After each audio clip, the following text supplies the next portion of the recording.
मनोज एक छोटे से शहर में रहने वाला एक जनरेटर ऑपरेटर था। वो अपने छोटे से शहर का इकलौता जनरेटर ऑपरेटर था और इसीलिए हर शादी में शहर वाले मनोज को ही बुलाया करते थे। एक रात जब मनोज एक शादी से अपना काम खत्म करके घर वापस लौट रहा था, तब अचानक ही उसे गांव की नदी के पास बैंड बाजे की आवाज आने लगी।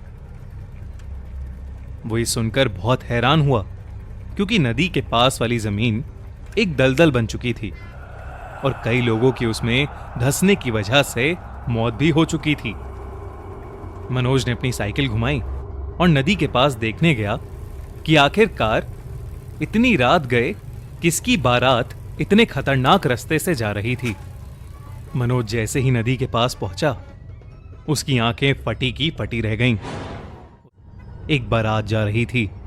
बाराती बहुत ही खुश थे और नाच गा रहे थे, मगर सभी बाराती इंसान नहीं बल्कि भूत लग रहे थे, जैसे न जाने कितने वक्त से मरे हुए हों।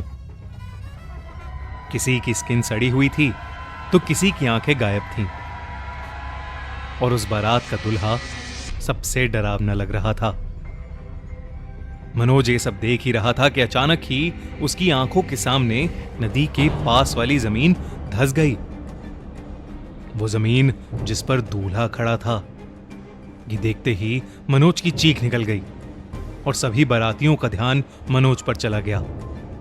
जमीन धंसने की वजह से दूल्हा नदी में गिर चुका था और बाकी के भूतिया बाराती जब दूल्हे को बचाने आगे बढ़े तो जमीन और धंसती चली गई और देखते ही देखते बारात के सभी आदमी उस नदी में गिर गए। इतना बड़ा हादसा सिर्फ कुछ ही मिनटों के अंदर अंदर हो चुका था और ये सब देखकर मनोज अब बहुत ज्यादा डर गया था। वो जैसे ही वहां से भागने लगा, उसका शरीर पूरी तरह से फ्रीज हो गया। उसकी कोशिश करने के बावजूद उससे खुद को हिलाया नहीं जा रहा था। तभी मनोज को ऐसा लगा जैसे उसके पीछे कोई खड़ा है। उसने पीछे देखा तो एक भूतिया औरत उसके पीछे खड़ी रो रही थी। वो मनोज से कहने लगी, भाई साहब हमारी मदद करो, हम सबके पति मर गए हैं, मेरा बेटा मर गया है, उसकी लाशें निकलवा दो। ये बोलते ही वो औरत जोर जोर से रोने लगी और उसकी आंखें बिल्कुल लाल हो गईं। उसकी आंखों में देखते देखते मनोज उसके वश में आ गया। धीरे धीरे वो नदी की तरफ जाने लगा और सभी भूतियां औरतें उसके आसपास इकट्ठी होकर जोर जोर से रोने लगीं।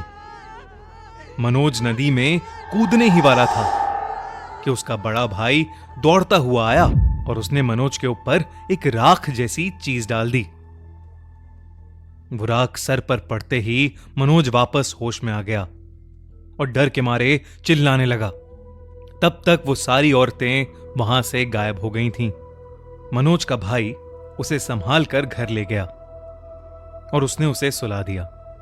सुबह होते ही मनोज की दादी उसके पास आकर बैठी और उसे यह बताया कि जब वो 6 साल की थीं, तब उन्होंने सुना था कि नदी के पास से गुजरने वाली एक बारात के सारे मर्द नदी में गिरकर मर गए थे। उसके बाद से जो भी लोग रात के समय उस नदी से गुजरे, उनमें से न जाने कितने लोगों ने नदी में कूदकर अपनी जान दे दी और इसीलिए वहां के लोग रात में वो उस नदी का रास्ता नहीं लेते। मनोज के बड़े भाई ने अपनी दादी को पहले ही बता दिया था कि मनोज के लौटने वाले रास्ते के बीच में वो नदी पड़ेगी और इसलिए उसकी दादी ने मनोज को बचाने के लिए उसके भाई को वहां पहले ही भेज दिया था। उस दिन के बाद मनोज फिर कभी उस नदी के आसपास भी नहीं भटका।